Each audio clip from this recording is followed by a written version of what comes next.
Eating fries and McRibs. Nah. I forgot to hit record. The whole show. Here's the microphone. Is this thing on? Yeah. All communication lines are clear. Clear. Communications are picking up the signal. You are listening to Stay Tuned El Paso with Victor Cruz and Charlie Moreno. The best thing to happen to El Paso ever. It's the greatest thing that's ever happened to me. I was late on that one.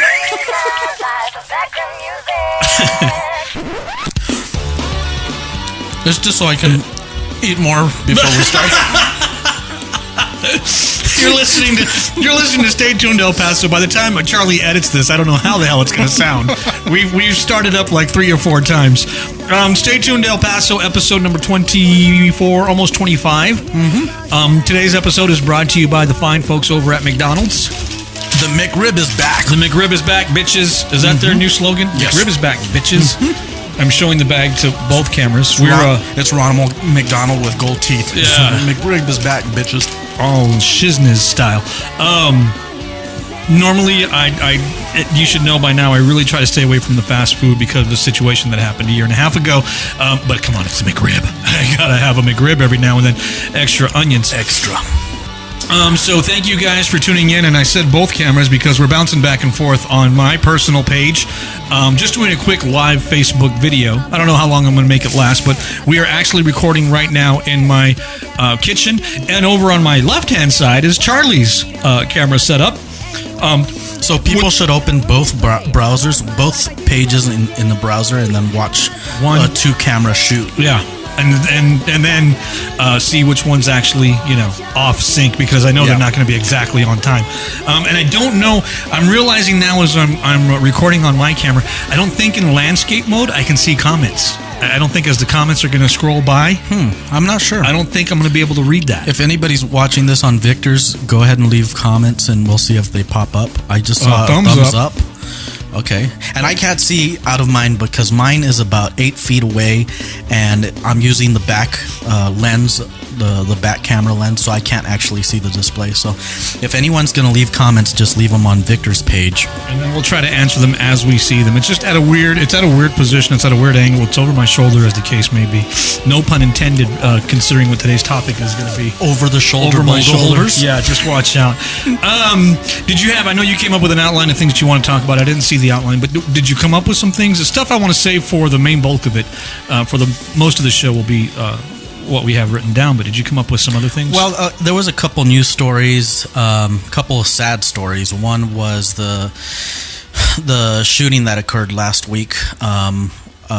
A guy, I guess it was dating violence. They had been dating for like 7 years or something, and then the boyfriend went over to the girl's house, and the father came up to the door and he shot him, and then went inside the house and shot the girlfriend. Somebody came out of the house to help the girlfriend, and then he turned around and shot her again and killed her, and then he drove off in the car. And he ended up shooting himself in the head, and then he crashed into a house. So, horrible story, but it's one of those things. Like a lot of people say how El Paso is the safest city, or one of the top safest cities in the country with our population, but it doesn't mean that there's never a crime. And for example, Las Cruces has a lot of crime, and they have some crazy. They have things that go on like this, like the dating violence issue that happened last week. They have that stuff going on all the time. They have crazy stories. But and what about the other shooter that took out the people in the church most recently? Yeah. Not from El Paso, but at some point was in El Paso, was in our area. And he escaped the psych hospital clinic in Santa Teresa or something like that, and they caught him in the city limits. I don't know. Was he a veteran? I didn't do too much research on this. He was a veteran. He was in the Air Force, but he was dishonorably discharged for domestic violence. So he already had a history, of violence with his wife and his kid, I think. They just released information that he was saying that he was using dogs as target practice, shooting dogs that he found on Craigslist and things like that. So that's a huge thing when it comes to animals. That there's a huge correlation between animal abuse and domestic violence, and related to that, last week they actually announced that El Paso PD is actually going to have a dedicated animal cruelty unit, task force, whatever. Yeah. Solely just for the purpose of investigating animal cruelty cases and prosecuting. I'm optimistic about it, but with the city district attorney's office history, yeah, that's the second part. The first part is enforcement. The second part is prosecution. I haven't really seen much in as far as the terms of trying to prosecute these cases, so we'll see how it goes. Hopefully it's a good thing. But are we doing something? I want to take a step. I know the animal side of it is close to you. It's close to your heart. It's close to your home. But are we doing something? It's such a stupid question to ask, but are we doing something wrong with our vets? Are they not getting the treatment they need? Never mind the general public and insurances and all the stuff that we've talked about previously. We know that's messed up. We know we're not getting the proper health care to begin with anyway. But what about our vets? This guy escaped from. Could we not have prevented? Could we not have saved? Well, could we not have helped? Going by what I've talked to about with friends that are in the military, a big problem is that when they come back from combat, a lot of times their counseling, their therapy is optional. And sometimes they might tell them, hey, do you want to go to this debriefing and therapy for 2 or 3 months before you go home? And of course, after 9 months in combat, people are going to say, no, I want to go home to my family. Yeah. And then they're supposed to follow through with it once they get back to stateside, but a lot of them don't. And there's different levels of PTSD. I mean, not everybody just wakes up in cold sweats. Some things are triggered by certain events. Sure. So somebody that you might be friends with or living with might not have show those symptoms of PTSD or whatever, and an specific event occurs, and then all of a sudden you have somebody triggered. You're shut down. You're doing something you're not supposed to do on any given level. That leads into where are we today in America, and I don't know how to handle this topic because no pun intended, because the smartass in me wants to make jokes about it, but obviously it's probably not a laughing matter, especially when you see the list, and it's sad that there is a list, especially because we're live on social media. Yeah, somebody will rat us out. It all started about a month and a half ago as we recorded, maybe about a month, maybe 2 months ago, with Harvey Weinstein and the sexual allegations that came from Harvey Weinstein. And if you don't know, just a quick background, mega producer, Weinstein Film Company, made some fantastic movies, really kind of started off as a lower budget, maybe not a well-known type studio, and quickly emerged as the movie studio to get movies made out of, the Weinstein Company. And all these sexual allegations regarding Harvey Weinstein. And in fact, they were coming from male, female. They were coming from, I was attacked. I think it was just male. Was it only male? Yeah. I mean, I think Mira Sorvino was one of the first ones, and then Angelina Jolie came out and spoke out about it. And then since then, there's been a lot of names popping up here and there. The one that was married to Marilyn Manson, I can't remember her, Rose McGowan. Rose McGowan? Yeah. And supposedly, like more recent news, they've came out and said that Harvey Weinstein actually had a group or an army of people that would investigate these people that he had settled with to make sure that they weren't going around telling people or falsifying, spreading rumor. So that was 2 months ago. That started about 2 months ago, and now, and that was the first domino. Yeah, it's seriously, the dominoes are literally and figuratively falling, because you've got names like Steven Seagal, you've got names like Kevin Spacey. And I guess the one I kind of sort of want to focus on, because it hits close to home for both of us, was Louis C.K. Right. Yeah. Hilarious. funny comedian. In fact, I think one of the top comedians of all time. Because, as you had posted on one of your Facebook responses somewhere, he writes so well. He does. That non-apology letter was written so well. Well, that's what I want to focus on. I tried bringing that up. So again, the allegation, I guess, that's come out about Louis C.K. was he performed sexual acts in front of two other female comedians, or were they fans? Well, they're the first ones that came out were two female comics that this happened over a decade ago. It was part of a comedy festival or some type of event, and they were happy to meet him, so he invited them up to his hotel room, and that's where he just masturbated right in front of them. But I heard everybody keeps saying that he asks first. He's a polite predator. He's a polite pervert. Would you mind if I... Do you mind? You don't have to look. You can turn away. You have to do nothing. Don't touch. Just watch. It falls back on... I know, make a rib time. It falls back on all the questions that start to come out again. How do we know that these females at that time didn't think, cool, right on. All right, let's do this. Well, for me... He asked. And then the other question is, it happened 10 years ago. Why didn't you say anything then? So I guess what my first blanket question is, are these allegations the hottest, newest thing to happen? Is this the trend, quote unquote, in Hollywood now?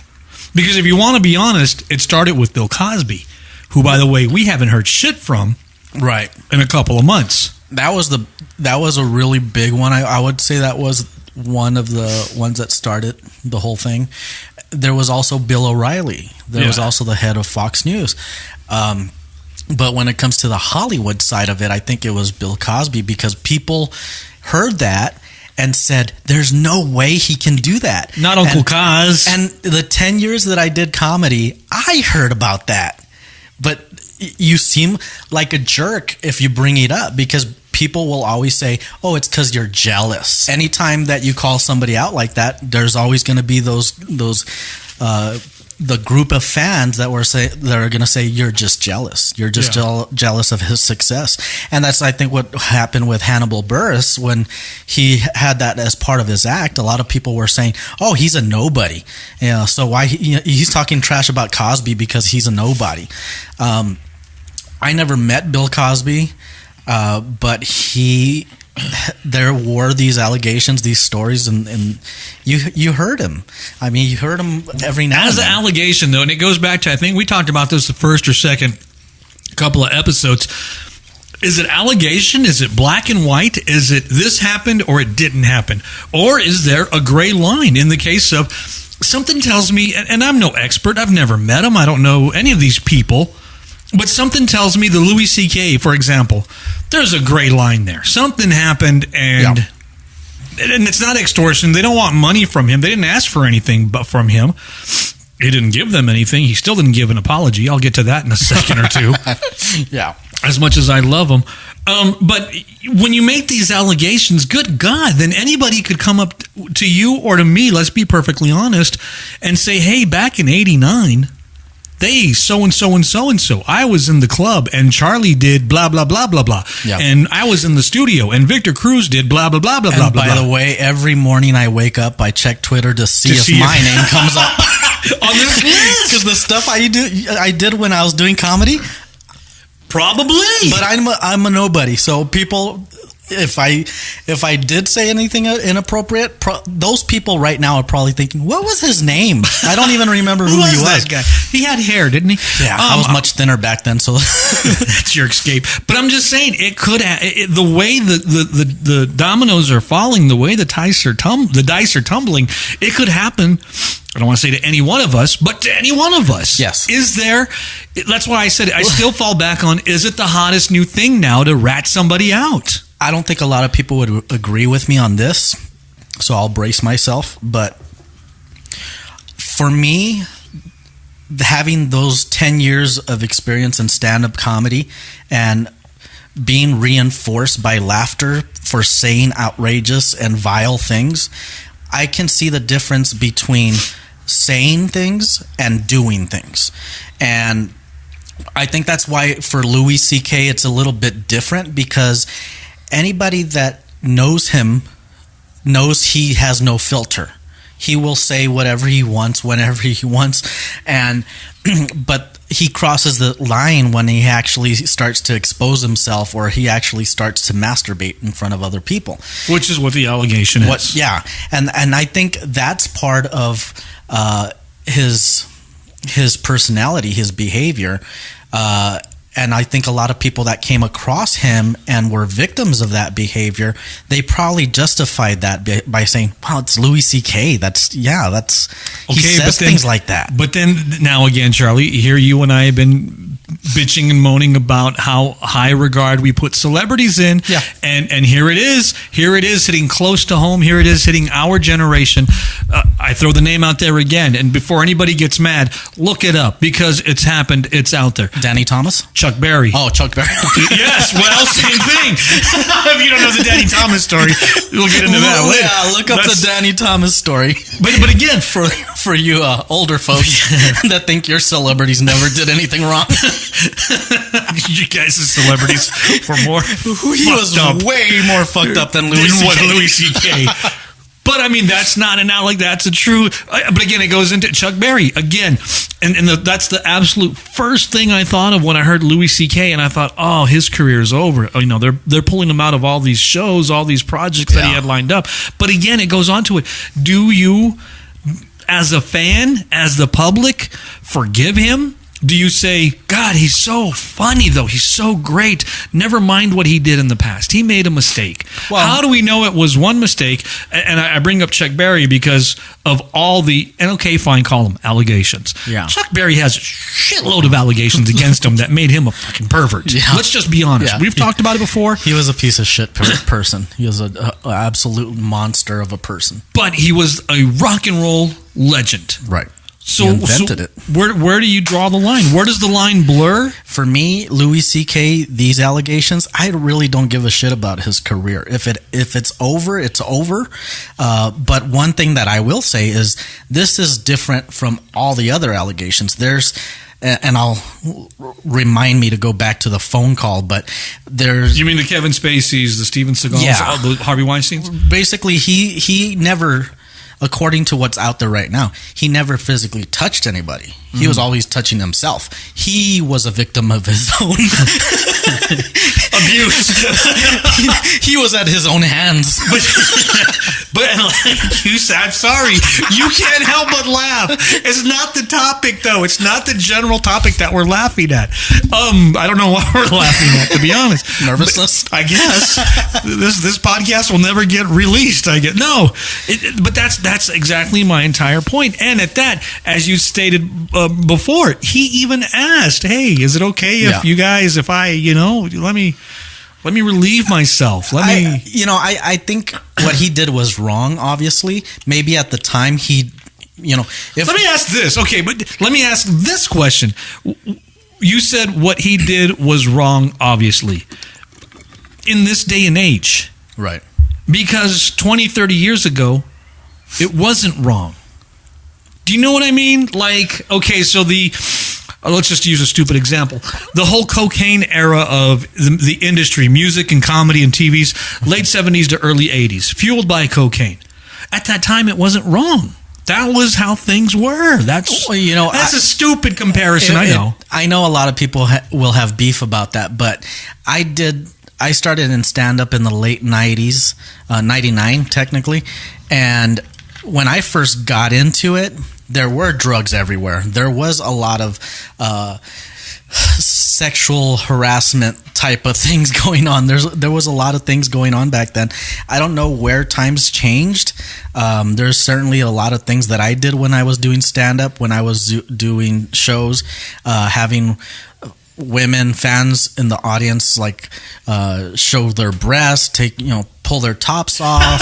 Can you imagine you're at a rock concert and Poison is performing? I'm the guitarist of Poison, and a chick flashes me her boobs, and I stop the show. You're harassing me. That's sexual harassment. Yeah, I'm a victim now. Let me go tweet. Exactly. That's the day and age we live in. Yeah, and it's again, it's not blaming the victims, but I'm curious to see if these female comics in 2002 and whatever this happened, the women in Louis C.K.'s room, did they express their disgust at that moment? Did they actually say, I'm leaving? Did they stay in the room? Did they contact the police? I know in one case they contacted Louis C.K.'s manager, and the manager basically fended them off. Yeah. But again, it's one of those things where allegations versus actual facts. Is there anything to besides him saying, yeah, those accusations are true? Because that's how I would put out a fire. I would just say, okay, I did it. That's it. So, that's it. I'm reading comments here. Thank you, Fred. Absolutely. 2 consenting adults, okay. Employee and manager, not okay. But I mean, how do you be? Obviously. But I mean, how do you work at a brothel? Or I'm not going to say. And I think it's using Fred's example, comment, using your example, right? A definition, though. How do you define? How do you, and again, going back to Louis C.K., how do we know it wasn't okay? If he said, do you ladies mind? We're just going by what we, obviously hearsay. There's a lot more to it, but we weren't there. We don't know, and we'll probably never, ever really know. But if Louis C.K. asked these 2 ladies, look, do you mind if I masturbate in front of you? And they said, okay. Now, 30 years later, or 10, 15, 20 years, however long it is later, they come back out. I would be like, hey, what the? So the other major problem with Louis C.K., quote unquote, problem is he didn't apologize. Right. In this so beautifully well-written, and I got to tell you, it's amazing it's a great expose. It's a nice read. If you haven't seen Louis C.K.'s admitting to what happened, read it, because it's so eloquently done. And he admits it. I did it. Yeah. But nowhere in there did he say, I apologize, or I apologized to these 2 females, or does he apologize? Does he not apologize to? Well, I think he does apologize, but people are concerned because he didn't use the 2 words, I'm sorry. And when it comes to that letter, when I read that statement, reading the entire thing, I did take it as an apology. And whether he contacted these women independently, directly, and apologized, I don't know. Nobody really knows. Going by the people that I know that know him, I would assume that he probably did contact them well before he wrote that statement. But that's speculation. But another thing that I think the statement was fine, because as a reader of the internet, I don't deserve an apology from Louis C.K. No? Yeah, and I'm a fan. I don't need an apology. The victims, sure, if they were victims. But he can do that privately. There's no reason why he has to do that on Twitter or on his website. I disagree. I disagree for that simple fact. Because it's public now. The information is public. At the very least, he doesn't have to say what he said in depth. Well, let's change the person. Bill O'Reilly, did he ever apologize to you? No. Do we care? Well, kind of. Okay, but I'm not a fan. Uh-huh. As a fan, you would want to hear that. Let's flip it. Who am I the biggest fan of? Prince.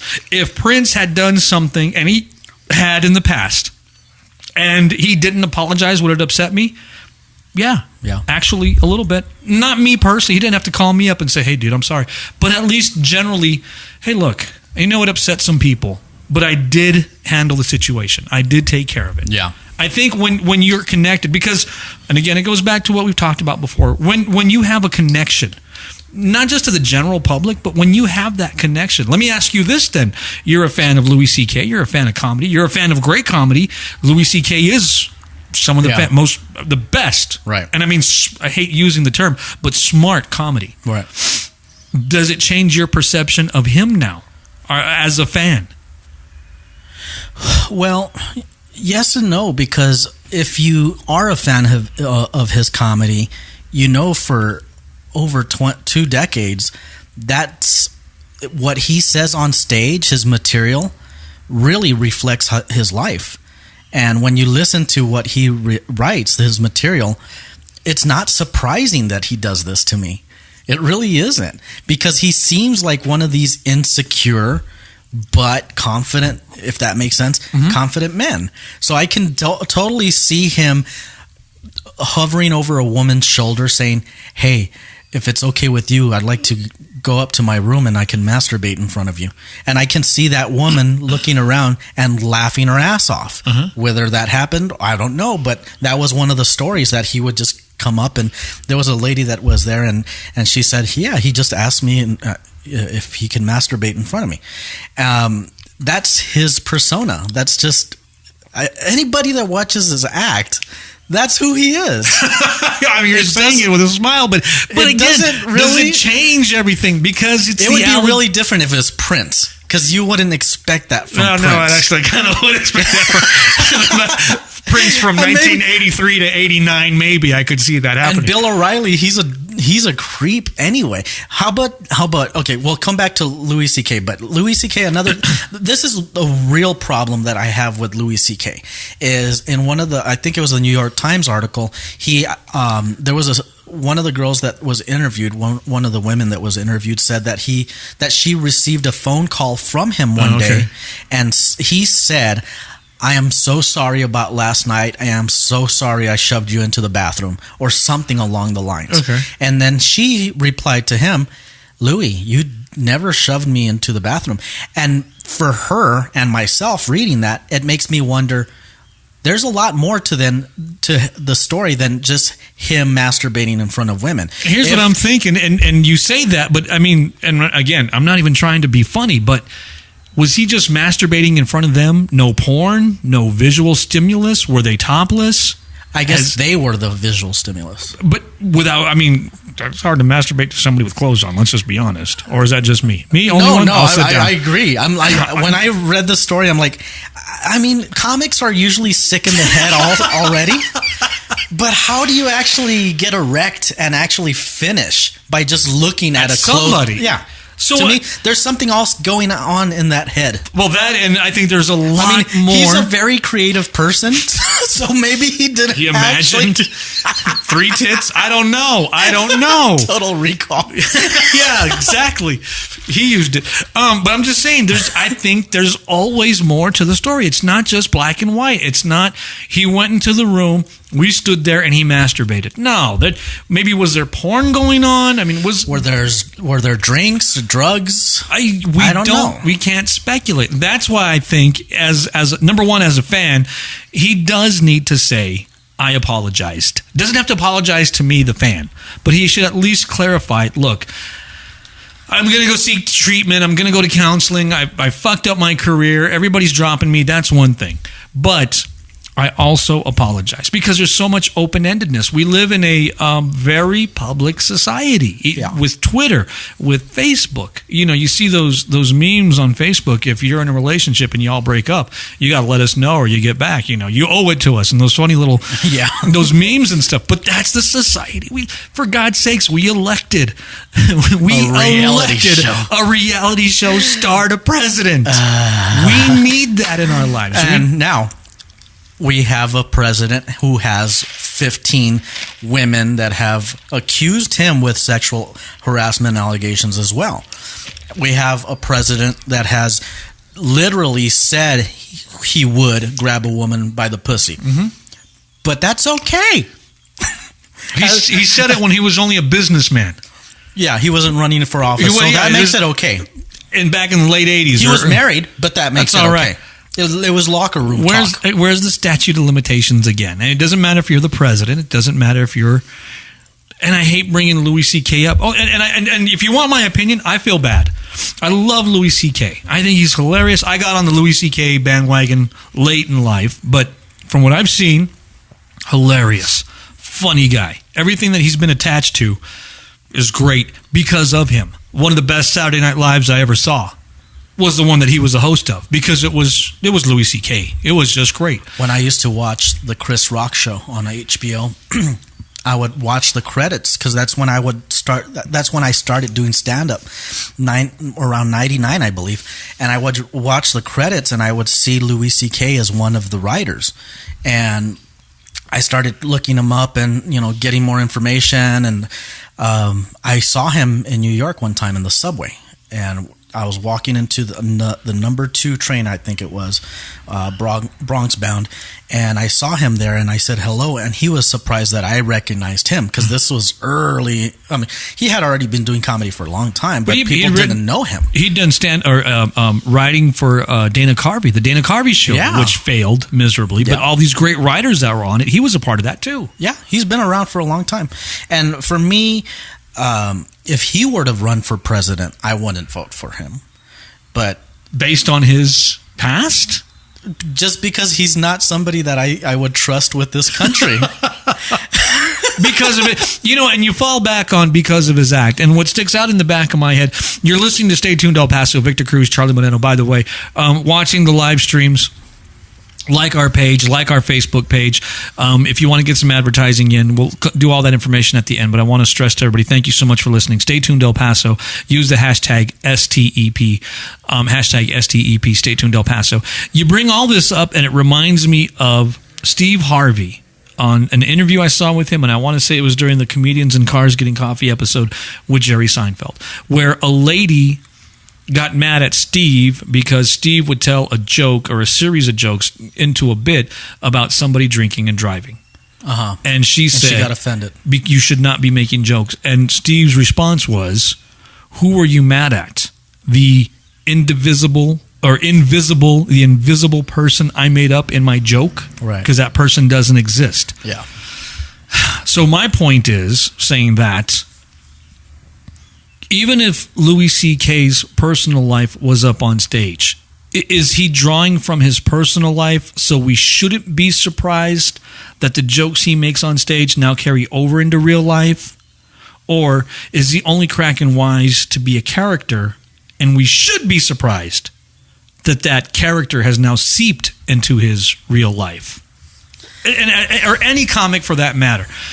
I think the only person who could get away with having his real life up on stage and vice versa was Pryor because of what Pryor went through. Yeah. But anybody else, how many times has a comedian, come on, these are just jokes. Don't get mad. These are jokes. Well, how much of it was a joke? Let me ask you this. If Richard Pryor were just to start getting popular in this present day, would his career last? No. Hell no. No. I don't think as a society we can actually accept and handle comedy like that anymore. No. And again, to further expound on that, because I know you're the Pryor fan also, even if his experiences in real life weren't true, even if it was just based on the jokes that he did, no, he couldn't tell those jokes on stage. Most of his material on stage. I think what made Pryor so great was he experienced that. He lived it. When he's telling the joke, which I think is probably one of the best bits he's done, when he's telling the joke about the mafia and how he'd hear mafia stories and how the mafia was going to kill a guy and they're going to kill him. Yeah. It's hilarious. It's a funny bit, but it's even more funny because he was there. It happened. Right. He lived it. Yeah. Or, that's why I've always said, who in their life, one individual, you individually in your life, were you raised in a brothel? Was your mom a whore? Was your dad abusive? Did your grandmother raise you? Did you almost die in a fire? Did you do all these things? No. But when you watch Richard Pryor and you walk out of his comedy act, you feel like you lived it. You know what it's like. That's because he could relay that. Could he have had the career now? Even if his life was still based on it? No. I don't think so. No. Because of that. And that's why we're stuck with, and I'm not knocking it, but that's why we're stuck with comedians like Kevin Hart. 2 questions. Now, are we also, and by we I mean the society in general, are we racist against accusations like this? I think Go ahead, finish. Yeah. Well, a few years ago when Chris Brown basically beat Rihanna into meat tenderizer, he still has a very strong career. His career is even bigger now. And that was evidence. He was actually sentenced. He served time, probation. And here's the clincher of it all. I know exactly what you're getting at, and let me add this into it. And what did we do? We even made fun of it. Yeah. We even laughed about it. Right. We even joked about it. Were we wrong? Don't answer. I don't want to know. I don't want to know. But I see what you're saying exactly. Now, Could that have happened in this? And that was just 5-6 years ago. Okay, I'm going to stay with the theme of not trying to sound racist, but if there was a rapper, a well-known rapper, and there was accusations of sexual misconduct, would the news actually bring it up? Would people actually boycott that person's music? Or are we desensitized to that culture and say, well, that's the culture, that's the music? No, you know what? I think we've gone beyond that. I shouldn't say beyond it. I mean more, I think we don't care about it in that aspect. I think, and it falls back onto what I've said since the beginning. I think it falls back on social media, but not because I'm going to raise awareness about it socially. It falls back on, if I don't say something, somebody's going to look at me like an asshole. But do you think that if somebody made these allegations at a rapper, the same thing as... I think so. I think it still would. Yeah. I think it still would. Racist, I think we're beyond, well, I could be wrong, but I think we're beyond the racist aspect of it. Before you start bringing in, kneeling before, and what's his name? The football player that would kneel. I can't think. Yeah, I can't remember his name either. Not Kirkpatrick. Colin? Colin, yeah. Kaepernick. Yeah. Kaepernick. I'm not even talking about that side of the race, because once you bring that in, that's a whole new flood. And again, we've talked about that previously. I'm just talking about the act of allegation. I think, I hate to say it, well, I'm going to say it though. And if I'm wrong, I'm wrong. And call me out on it and tell me on Facebook and on the comments and whatever else. But I think this is the hot new trend. I think this is the new thing to get called out on in Hollywood. Is it a problem? Especially when you have people like Corey Feldman, and Corey Haim, and all these kids? Yeah, absolutely. Perhaps there was always an underlying effect or an underlying abuse in Hollywood that was never really spoken of. Right. But I think much like with everything else in social media, not just Facebook, but in all social media, there's always the focus of, here's the problem. But then it gets blown up. And I don't want to say out of proportion, but it gets blown up because that's the hot new thing to do. Yeah. Be a news stories, be a social, oh, did you hear this? And did you hear that? And it starts to spread. And I still think those allegations are always going to be there. And those actual actions. I think it's sad when we look at Hollywood and say it's such glitter and glam and fame and fortune and everybody wants to be a star up on stage, and you realize that no, underneath all that, all of it is, you're going to get touched, you're going to get sodomized, you're going to get, and it's been that way, and these people are running the show. I don't think that's ever going to change. It's like you said, even our old famous movie stars were doing perverse, probably much worse. And a reminder to those listening, look up the Danny Thomas story if you don't believe us, because this world has been sick for a long time. Yeah. Now, your prediction as far as sports, let's say football, what happens the next time another athlete is arrested for domestic violence or for murder or aggravated assault? Or are we going to see the same outrage? Big, dumb, stupid guy who doesn't know sports very well, who doesn't know news very well, I think we'll see outrage, we'll be up in arms, and then we'll wait 6-7 months. Yeah. And then he'll make his big comeback and score a couple of touchdowns and win the Super Bowl for everybody, or it'll be forgiven. We have a world here in the U.S. where you have somebody like Michael Vick that did horrendous things to animals, and people were outraged, and really, it really made a huge dent in his career. But he was able to come back. He served his time in prison, and he came back, and he still has fans. And then he has a stigma still, though. He still has that stench about him of being, animal abuse or pit bull. But whatever. He was able to get work on another team faster than Colin Kaepernick. Right. I mean, there was no missing a beat there. He got out of prison and he was back into work. But you have these comedians, Louis C.K., or you have other actors, and they get just allegations. There's no criminal procedures at all, and their career is done. Kevin Spacey, I think, is done. I think he's That's we it. haven't even begun to talk about Kevin Spacey. And again, say what you want about Kevin Spacey. An amazing actor. Everything Amazing. that he's in is... I was a big fan of Kevin Spacey. Are you still now? I really don't care. I separate them from real life. I literally, if he were to spend the rest of his life in prison, I don't lose sleep over it.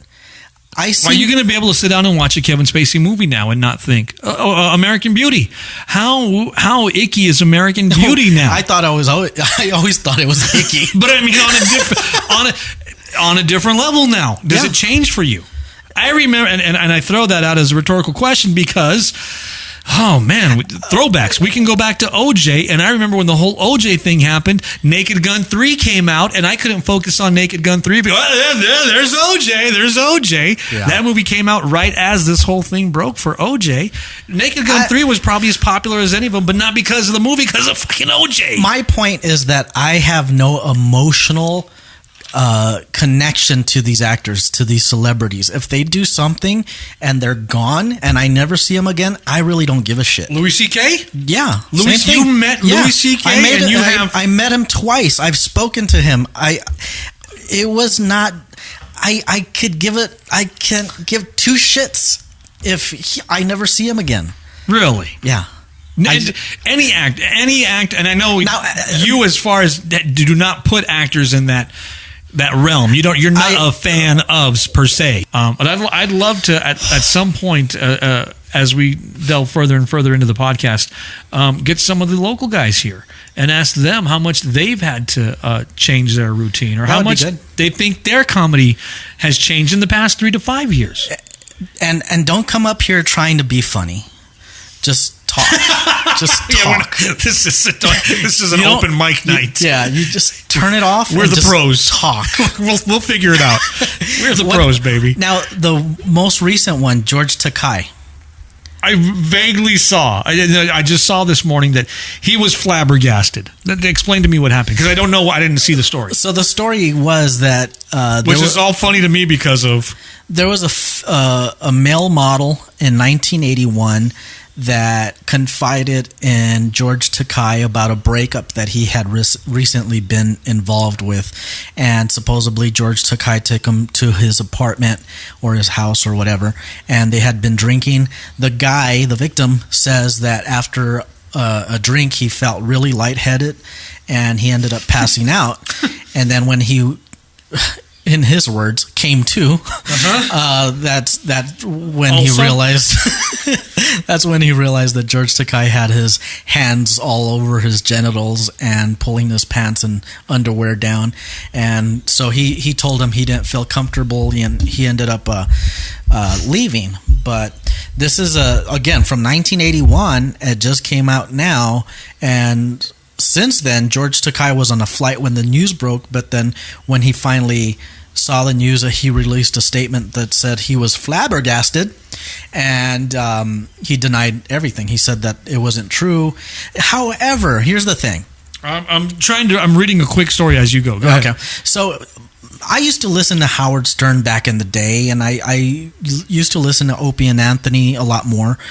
George Takei, for a while, has always creeped me out. He's a creepy dude. And on an episode of Howard Stern, he was on a show with a guy that had a 14-inch penis. And George Takei actually just went up to him and asked if he could touch his penis. And he's just basically starts to fondle his penis there. And then he starts to touch the guy and they kiss. I mean, he's a really creepy dude. And then to top it off, when Harvey Weinstein, the news broke about him, George Takei went back on the Howard Stern show, and Howard Stern on the show asked him point blank. I was just reading it. Have you ever touched somebody inappropriately without their permission? And he stayed quiet. And then him and Howard Stern and Robin started laughing like, whoa, what's going on here? And he kind of tried to spin it and say, but those other ones were doing it, based on their power. Right. And I've only done it when I was just trying to get some sex. It wasn't like I was trying to use my power against them. And it was at my house, and it was just persuasion or something like that. But they're skittish. That was the quote I was reading. Skittish, They've yeah. been Or skittish. sometimes fearful. Yeah. And I have to tell you, he sounds like a creep. Yeah. He sounds like a predator. But, and I don't know, along the lines of that, I don't know how the gay community adopted him as a spokesperson, because I could have told you years ago, I would be like, don't let him speak out for you guys, because this guy is going to come up with something really bad. And here it is. Yeah. And I'm sure there's probably going to be more. But anybody that has listened to these Howard Stern interviews, if you don't feel goosebumps, if you don't feel cringy listening to him and watching him, because the first one with the guy with the 14-inch penis, Live that's feed. on video. Yeah. It's disgusting. Yeah. And it's like you said, just on an energy type level, he gives off a creepy vibe. oh, he's a creep. Not because he's gay, not because of any. You just get that. Oh, something's. Yeah, and when I say I don't know how the gay community adopted him as a spokesperson, I'm not saying gay or straight. I'm just saying that it's the same way as how can the black community go for Al Sharpton as their spokesperson. That's the same thing. This is a wrong choice for you guys. You got to distance yourself. I don't know. But I don't think that there's a clear-cut ending to all of this, because it could happen at any given moment. You're talking about instances that happened well over 10, 15, 30 years ago. There's no statute of limitations. There's no, hey... Well, when it comes to sexual assault or assault, it's usually 10 years in most states. And that's what kind of bugs me. As somebody that has some experience in the criminal justice system, it does bug me, because sometimes it seems like people are saying, well, I didn't speak out because of I was afraid. Oh, but everybody else is doing it now. What year is it? Okay, now I'll say something. That's what I'm saying. It's the hottest, newest trend to come out of Hollywood is the allegations. And in the court of the public eye, there is no statute of limitations. It happened 50 years. We're still bringing up Danny Thomas incidents. Even though he never got arrested for it. Right. If you haven't yet. Well, technically, that wasn't illegal. Technically, it was in the privacy of his own home. Yeah. Having breakfast. It was his coffee table. Having breakfast at the coffee table. An omelet. But I mean, there's just no. I just thought of the steamer that you had for lunch the other day. Moving on. There is no statute of limitations, and I don't think we're going to see the ending of these names getting called out. In fact, I think we're just going to see a litany of names from this point out. I hope we don't. I hope it finishes. I hope it ends. I hope something... Bring back fucking planking. Remember when we were planking?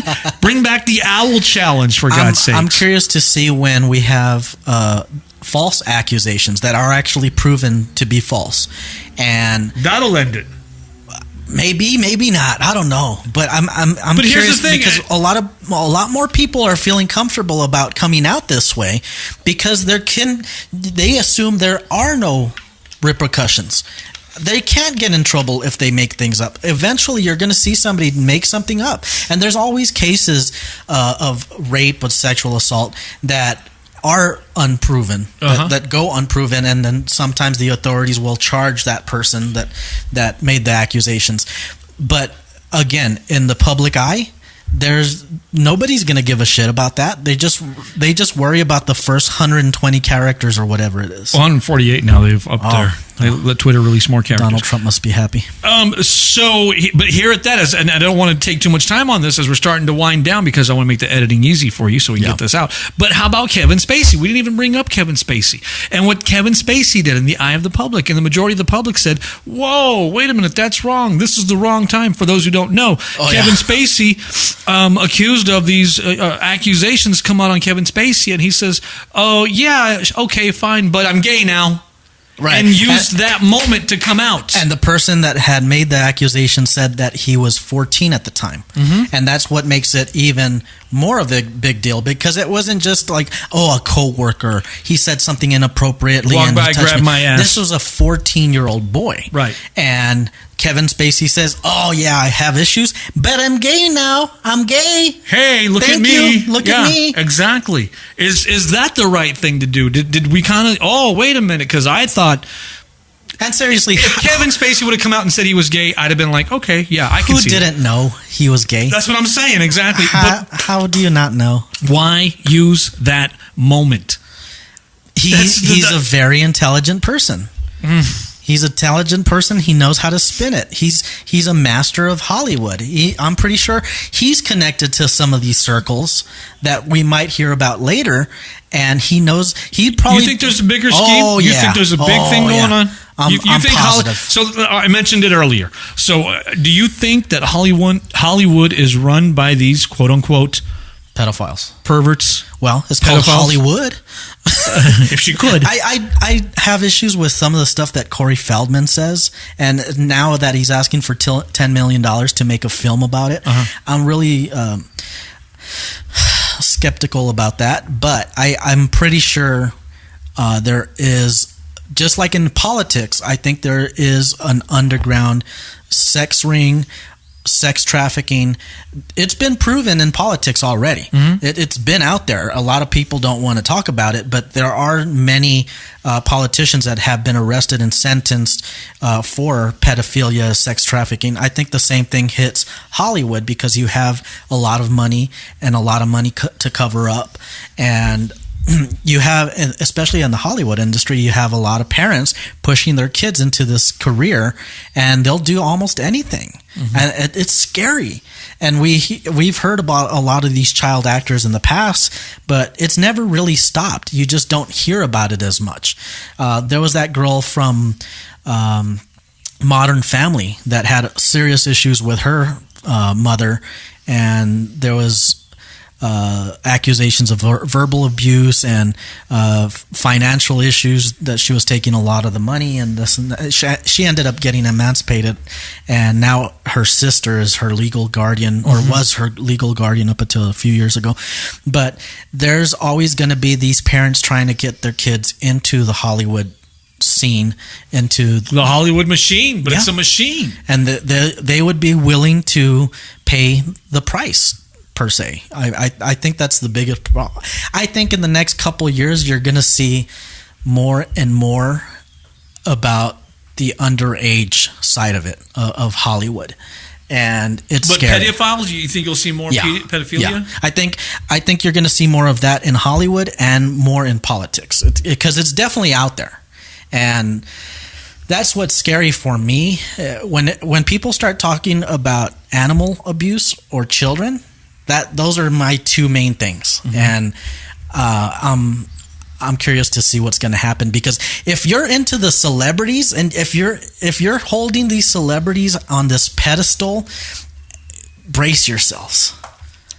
Celebrities and how about even sports? You threw that out there earlier. These sports stars, do we put them on a pedestal? Do we bring them back down to our level? Do we make them work for it? I have a whole theory about sports. I don't know if we talked about it previously, but I have a whole theory of sports and how we can change our attitudes about superstars and sports stars and everything else. But you make them work for their sponsorships, or you start taking away the sponsorships. We don't pay them as much as, and again, as we're starting to wind down. But I think the real problem in America is we don't pay our heroes what they should be paid, or rather, we're paying the wrong heroes. Right. We're paying the sports people literally money out of our pockets when we buy tickets and so on and so forth. But the teachers, the policemen, the firemen, the people who do the data, teachers alone. And I'm such a strong. 5 years ago, I wouldn't have said this, but nowadays, it's absolutely true. Teachers and anybody in the administration field need to be paid for dealing with our kids when we can't. Number one, let's just talk about that. Well, in all honesty, a lot of the administrators are paid way too much as it is. Well, administrators, but anybody in the support staff. I mean, from them on down. And I think the way we do that is we somehow give them our money and not the superstars or the celebrities. You go earn that sponsorship. And when you fuck up the way you do, we're taking that sponsorship away. Nike can pay you all the money they want in the world, but the minute you do something to upset them. See, a lot of people in general would say that, would probably agree with you, but at the end of the day, when you go to a high school football game and you see thousands or hundreds more parents there, than at the most recent parent-teacher conference. Yeah. That they're just blowing smoke. Yeah. And everybody's going to say, yeah, the teacher should be paid more. And then that same parent at the end of the 6 weeks is going to say, oh, that my son's teacher is an idiot because he has low grades. It's always going to be like that.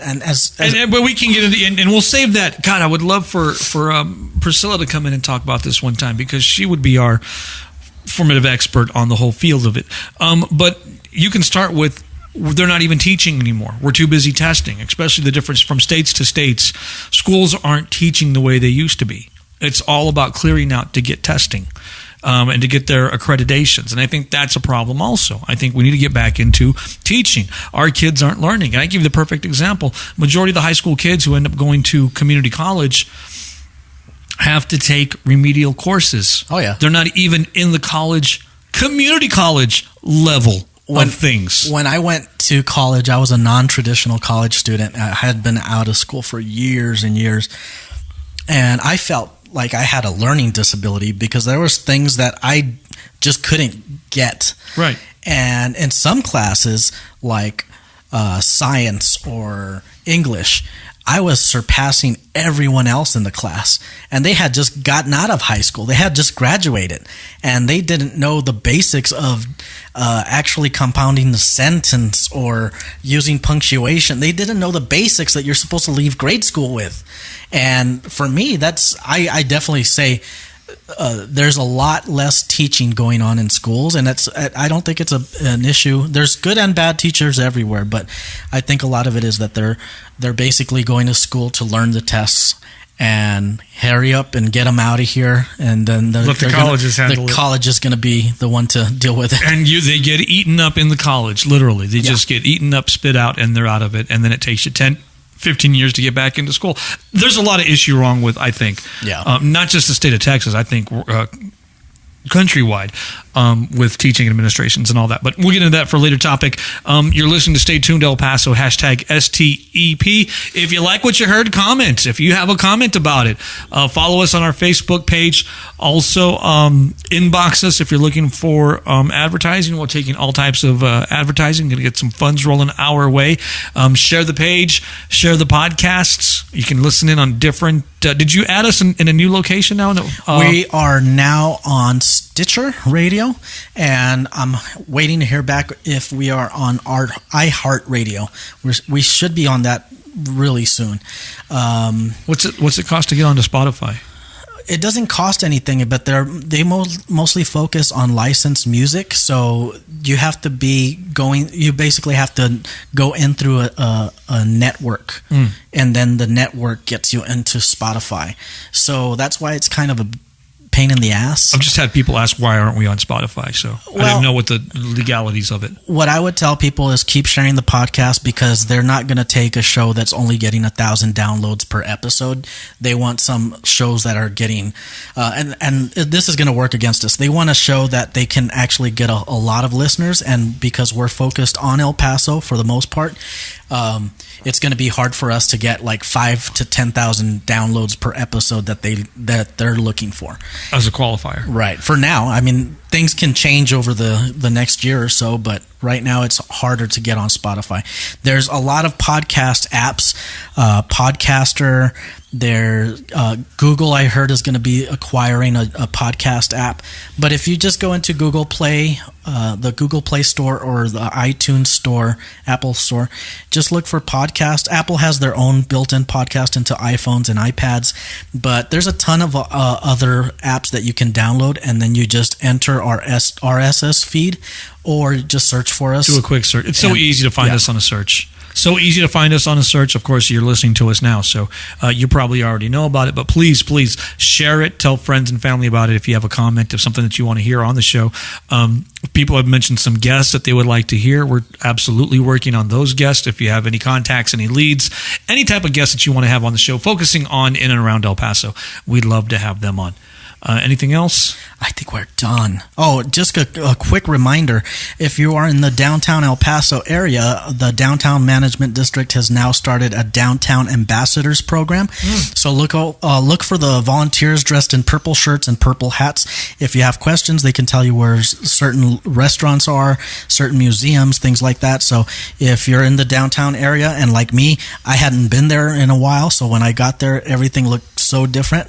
Look for the people in the purple shirts and purple hats, and they'll be able to tell you where to go and give you some ideas on what to do with your day there. Probably how far walking distance everything is as well. Yeah. Awesome. Want to say a quick shout out to a couple of our new listeners I know who've been listening in. Saul Villalobos, thank you so much, brother man. And Isabel Stratton, thank you for listening as well. Keep sharing, keep liking, keep listening. You're listening to Stay Tuned El Paso. Victor Cruz, Charlie Moreno. See you guys. See ya. You are listening to Stay Tuned El Paso with Victor Cruz and Charlie Moreno.